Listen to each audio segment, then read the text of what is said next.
Përshëndetje të gjithëve. Mbrëm, Shqipëria nuk organizoi thjesht një koncert. Shqipëria organizoi një ngjarje që falë kanaleve sociale dhe famës globale të protagonistit u bë në çdo cep të botës një lajm.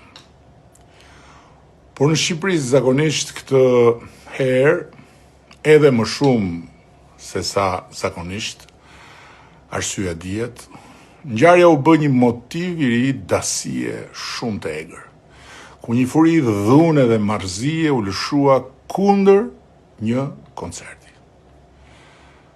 Mu bë një jetë që sa herë jam përpjeku të bëj diçka të bukur, diçka ndryshe, diçka të re përmes projekteve publike, kam dëgjuar të njëjtin refren.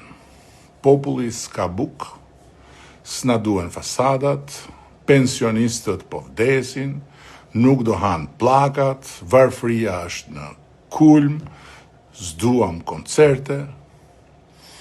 Dhe pas klithmës së kundërshtisë, fillojnë gjithmonë llogaritë absurde. Me kaq lek, do të merrte kaq ky, do të merrte aq ai, e me radhë.